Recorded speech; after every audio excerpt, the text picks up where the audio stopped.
So if it's your first time with us, or you haven't been with us in a while, this is our last part of our series called What Our World Needs Now, so you've got some catching up to do. But don't worry. Today, you don't need to have known all the other 8 for today, because today is especially relevant to all of us. Okay.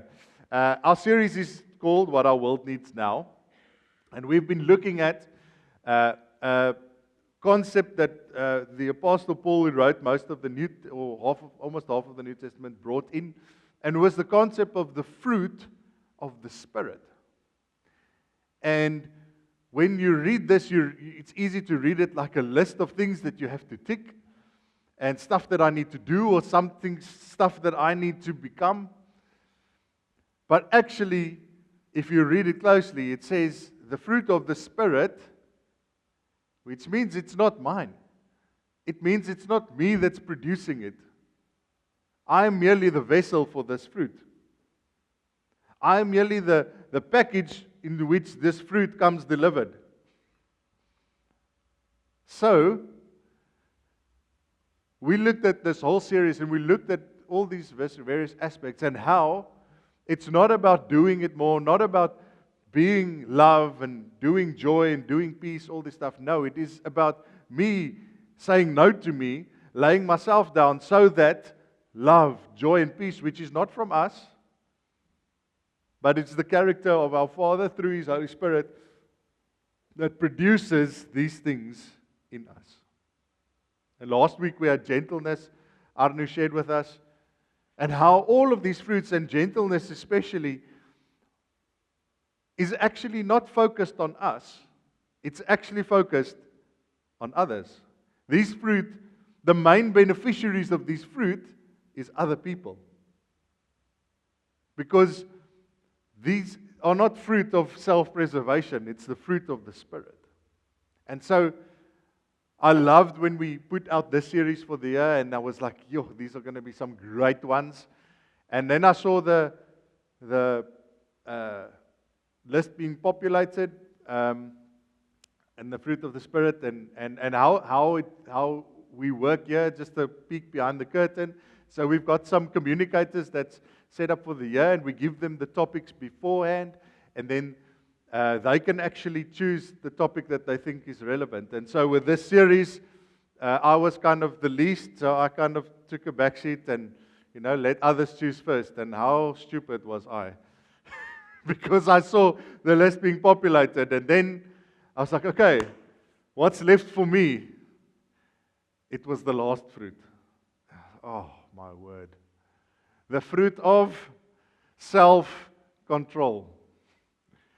God, why do I have to speak about self-control? It's the very thing that I'm struggling with. But it's also the very thing we all struggle with.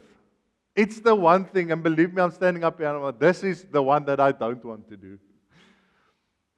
Because this is the one that exposes you probably the most.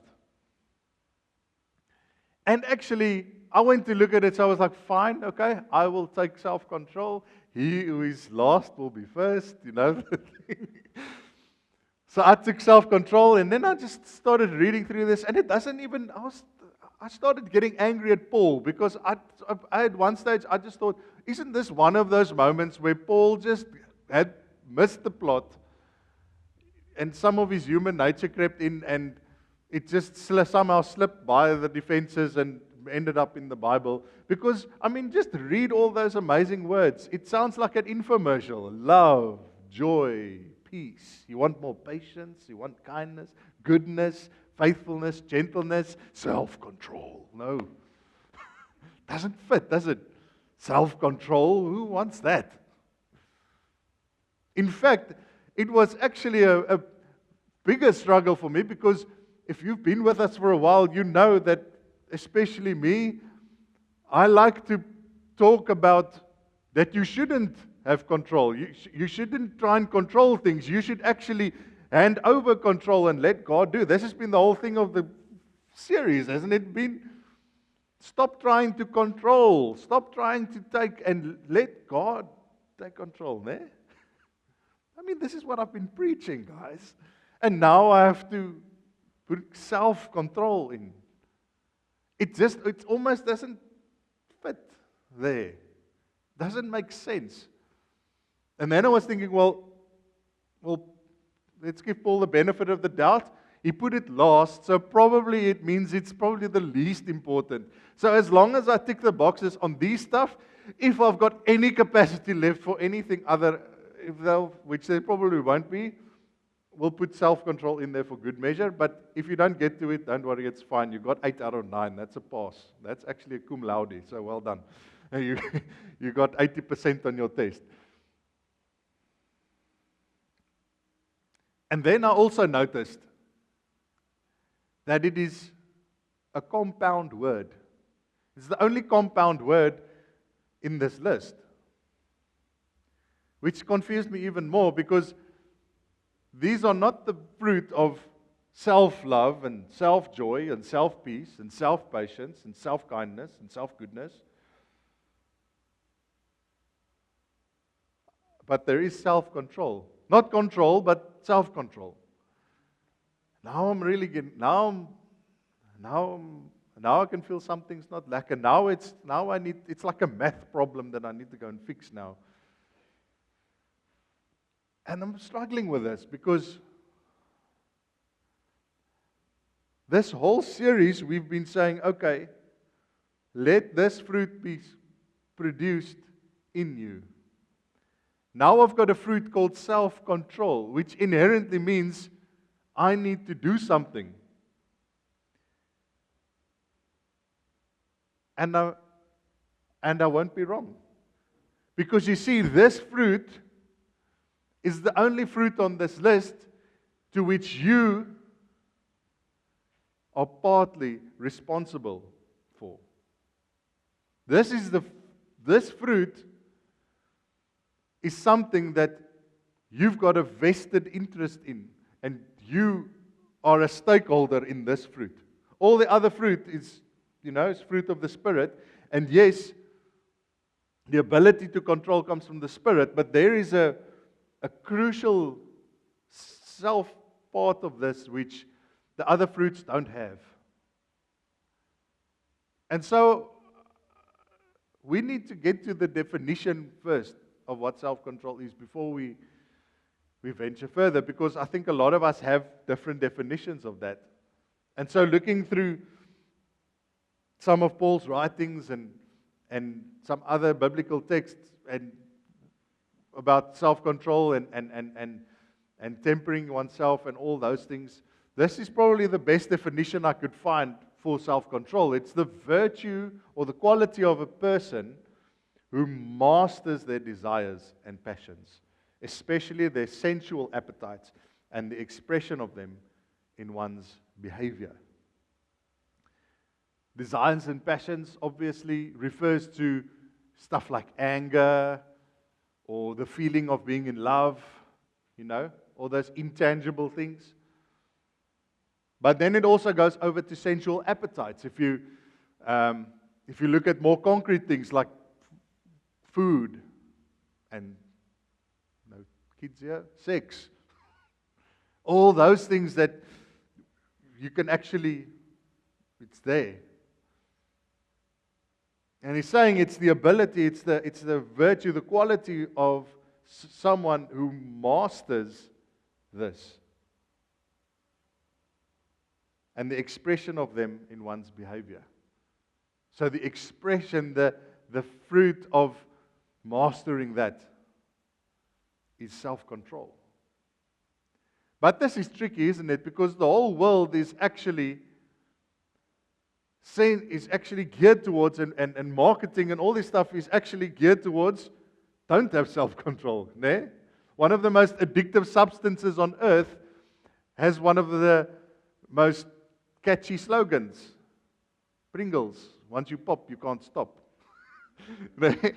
Just one more.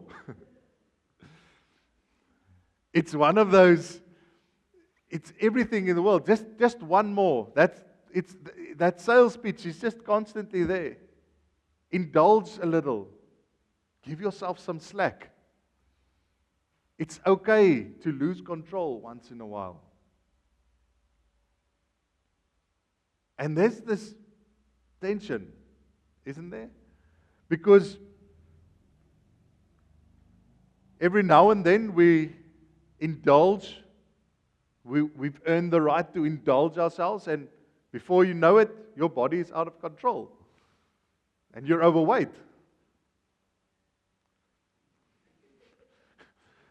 Or it's okay, just this once I will bend the rules, just this once I will tell a white lie. And it's okay for now, but before you know it, you under audit and you're being reprimanded and you maybe even lose your job. Or maybe you say, listen, I'm just entitled to a bit of happiness. I'm just entitled to just a little happiness for myself. And before you know it, you cross the line with someone that you are not committed to. You see, there's a definite consequence on the other side of self-control, on the other side of not having self-control, And so there's this tension, and Paul actually refers to this in Galatians 5. There's this, he calls it a war going on. It's a war between your flesh and the spirit. The flesh referring to these desires, the flesh referring to these appetites. And this is what he writes. He says, for the flesh desires what is against the spirit. Saying all those human nature desires that when you gave your life to Jesus, that human nature died, meaning the power of that has been taken away. But it's still trying to rear its head. It's still trying to come in, trying to get a foot in the door in your life. And all of these human desires, they are all against God's nature. All of them. They all are yearning to do what is not of God. Which kind of simplifies things, doesn't it? There's no debating, there's no negotiating. But yet we do. Yet we don't just draw the line, do we? You see, the flesh desires what is against the spirit, and the spirit desires what is against the flesh. These are opposed to each other, so that you don't do what you want. You see, in another scripture, the Bible guys I am a bit of a Bible nerd, but I always forget sometimes just exactly where it is written, but you guys can help me out. But in the word it stands, the heart is deceitful. Your heart, your desire, your human nature is deceitful. That's why it's dangerous to just trust your feeling and go with what you feel to be right. Because feelings are feelings. Feelings can misguide you, can mislead you. And I did mention I'm a bit of a Bible nerd. And one of my favorite books in the Bible, it's not for inspiration, not at all. It's actually just for the sheer madness of the stories, is the book of Judges. And this is a crazy book. If you think Game of Thrones is hectic, you should read Judges. You should read your Bible. It's crazy. There is betrayal, murder, genocide, heroes and villains, and it is the craziest book. But the theme of this whole book is people disobey God, they give in to their desires, they get in trouble, God saves them, brings them a Savior, God saves them, things are okay for a while, and then they do wrong, and it's just this constant up and down, up and down, up and down. And then, and it's interesting, the longer these stories go on, the more the downs actually just become downright atrocious. And you think, I was reading it once, I was thinking, is humanity actually capable of this type of evil? And then the last verse in Judges is probably the most profound, because it just sums up that whole book amazingly. It says, in those days, this is the summation of the whole book, so there's no happy ending. It says, in those days, everyone did what was right in their own eyes. So that is a picture of what happens when everyone just does what they want. That's the danger of removing self-control out of the equation. That's the danger of taking the lid off the flesh. And so you might be thinking, well, Tian, this is an impossible war, isn't it? And you'd be right, if that's your focus. Because the flesh does not fight fair. The flesh uses a very cunning tactic. The flesh brings in its biggest ally, its biggest weapon, and this is it. Temptation. Ne? I told you this is going to be relevant to you today, because we all are subject to temptation. We all have this in our lives. None of us is immune to it. It's that call, it's that draw that requires a second look, that asks a second bite, that asks the question, do you really?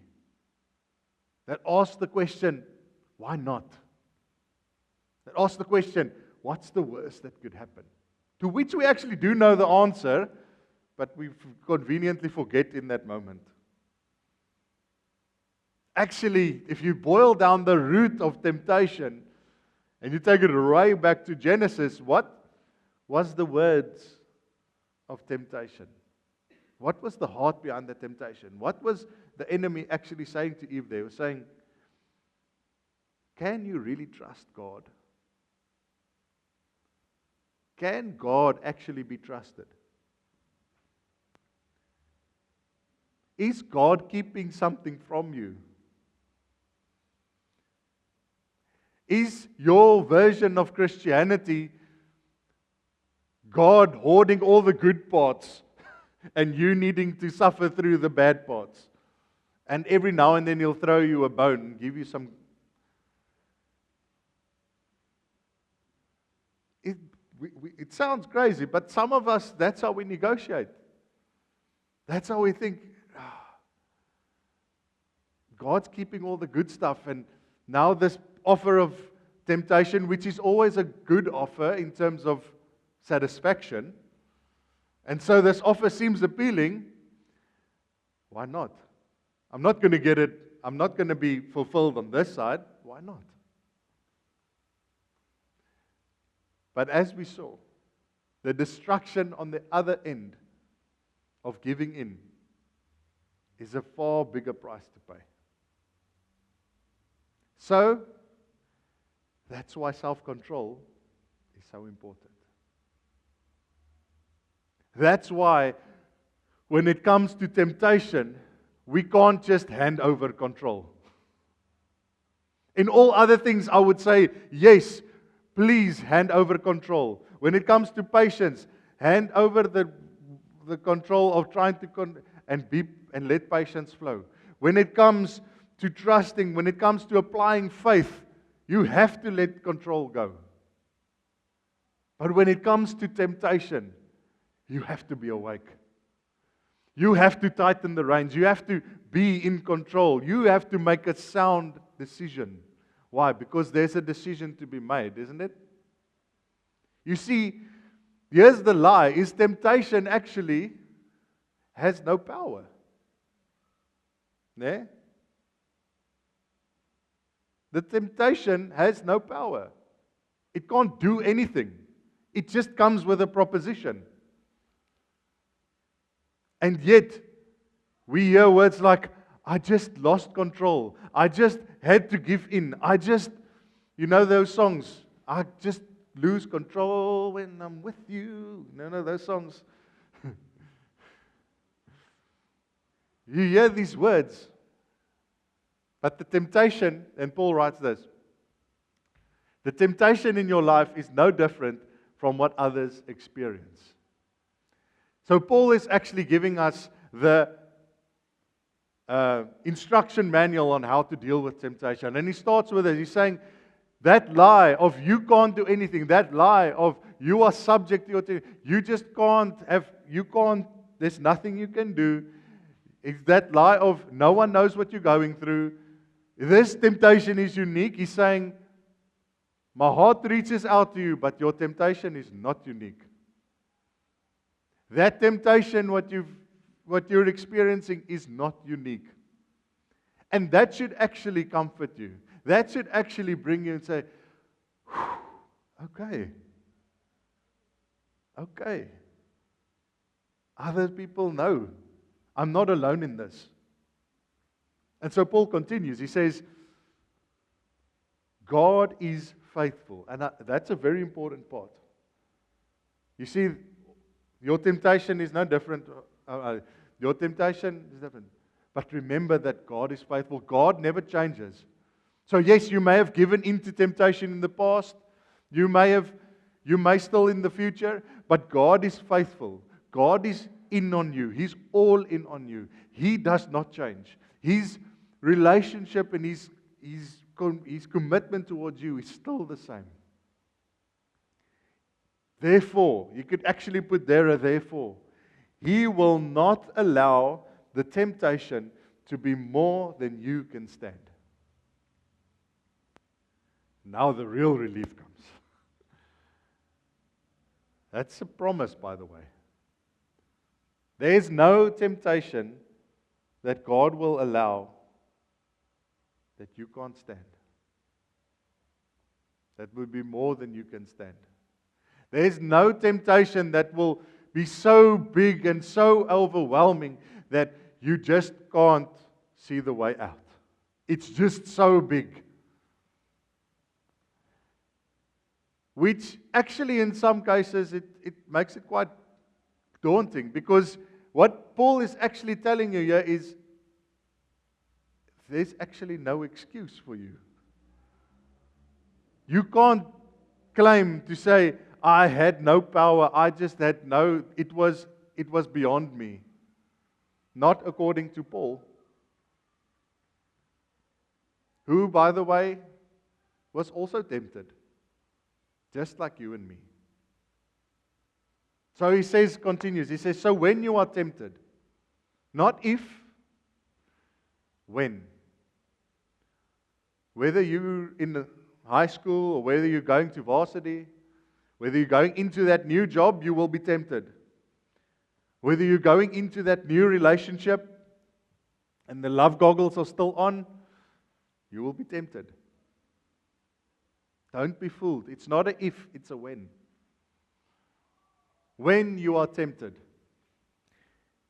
He will show you a way out so that you can endure it. He will give you a way out. That is amazing. He will give you the way out of temptation. But here's the truth, and here's where self-control comes in. Self-control means you need to choose that escape. Self-control is not so much about other people. This is the one fruit where you need to be aware, because this fruit has the ability to undermine all the other fruits in your life. Think about it. The fruit of love, the fruit of patience and gentleness and goodness and kindness can come from you. And one slip on self-control and all the credibility falls by the wayside when it comes to the other fruit in your life. And some of you have experienced that. So maybe self-control is not the last of the list because it's the less important. No, maybe it's at the last of the list because it's the one thing that underpins all of this other fruit. It's the one thing which hinges, which keeps all these other fruit together, which gives credibility to all of them. And so, God, in the midst of temptation, He gives you a way out. And this is where self-control comes in. You need to choose the way out. Find the way out, and now you need to choose it. It sounds so simple, no? It sounds like, Tian, you really, didn't take much brain power to figure this out. But wait, it's simple, yes, but it's not. It does require something. It is demanding. Why? Because saying no to yourself, saying no to the flesh and your desires always demands. And so, my dear friends, flee. He's saying run. He's saying whenever temptation comes into the room, don't stand and fight it. Don't try and be the strong man. He's saying run. It's like when someone that comes to a party and you want to avoid this person because you know they're going to call you on something or they're going to say something that you just don't want to hear now. So whenever they come in the room, you're into the other room, out the door, and you just constantly, he's saying, flee. Don't entertain. Don't hear the sales pitch. Flee. But my friends, not flee for the sake of fleeing. You need to flee towards something. You need to choose something else. You see, you can't just not choose something. You have to choose something to replace the other thing. So what's the other option? We've got temptation and all the goodies that comes with that. But then we've got the other thing that we need to flee towards. And Paul gives us the clue right in the beginning of Galatians chapter 5. He says this: for freedom, Christ set us free. For freedom, Christ set us free. The freedom that Jesus gave you is the freedom not free from temptation. Temptation will be there. But the freedom is there for you to choose Him. The freedom is to step and to change your focus to Him. That's the freedom. People who are in bondage, they don't have, that's stuck, that is not free. What you are just, that's when you hear, oh, I lose control. I said, what is that? That is people that is just stuck. They are not free. They are not free to, they are not choosing freedom. And so Jesus comes and He says, flee towards the freedom that Christ gives. You see, your freedom in Christ gives you the liberty to choose to flee from temptation. Your freedom in Christ gives you the liberty, gives you the vrymoedigheid. There, you see, my English is gone now. What's vrymoedigheid? The free will, yeah. But you guys know what I mean with that. Just the carefreeness almost. To choose to flee from temptation. So, then,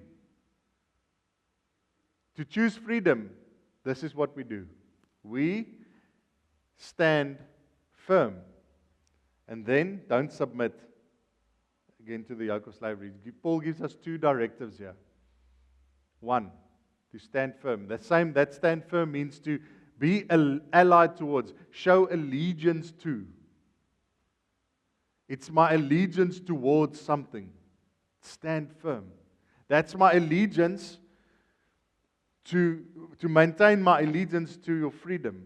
It's your allegiance to freedom so that you can choose love, so that you can choose unspeakable joy in the midst of this world, so that you can choose peace that goes beyond all understanding, that you can choose patience, even for those people to whom having patience seems impossible, so that you can choose kindness, goodness, and faithfulness, and that you can choose to be gentle when others would judge. You see, that is what you choose when you choose to choose freedom. You choose your ability you choose your freedom to choose this.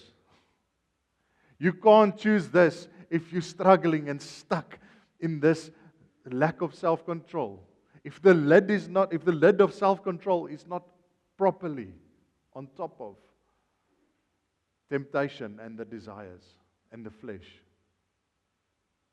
Stand firm then, and don't submit again to the yoke of slavery.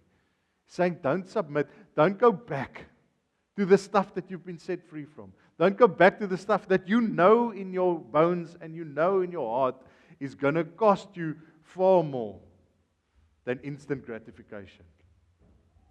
And choose the freedom that Christ, who died and rose again for you, to underpin His devotion towards you. Choose the freedom that He gives.